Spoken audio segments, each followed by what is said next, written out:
உங்களுடைய பூஜை அறையில் நீங்கள் போகாத அளவுக்கு நீங்களே தீண்டாமையை விதிச்சுக்கிட்டு இருக்கீங்க, யார் யார் பேச்சு கேட்டுக்கிட்டு.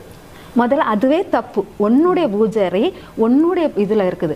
முதல்ல பூஜை அறையில் தினமும் விளக்கேற்றணும். அது ரொம்ப முக்கியமானது. இப்போ புதுசாக ஒரு கான்செப்ட் என்னன்னா, நான்வெஜ் சாப்பிட்டா விளக்கேற்றாதீங்க, நான்வெஜ் சாப்பிட்டா சாமிக்கிட்ட.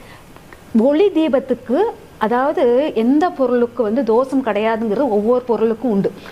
பட்டு சிலைக்கு தோஷம் கிடையாது, பித்தளை வெள்ளி பாத்திரத்துக்கு தோஷம் கிடையாது. அதே போல் நெருப்புக்கு தோஷம் கிடையாது. ஆமா, திரௌபதியே தன்னை தானே நெருப்புல எரிச்சு ஒரு வருஷம். அப்ப அந்த நெருப்புல நீங்க போய் விளக்கு தினம் ஏத்தும் போது அது நெருப்பு தான், உங்க வீட்டில் உள்ள தோஷத்தை நீக்கக்கூடிய நெருப்பு. நீங்க நான்வெஜ் சாப்பிட்டுட்டு ஏத்தக்கூடாது, இது சாப்பிட்டுட்டு ஏத்தக்கூடாதுன்னா உன் வீட்டில் ஒளியே தங்கக்கூடாது.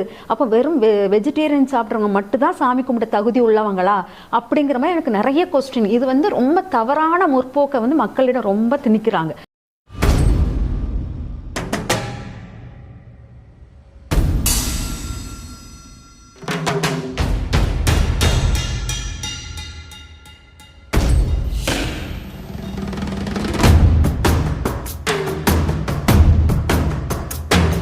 சிவா சிவாய போற்றியே, நமச்சிவாய போற்றியே, பிறப்பருக்கும் ஏக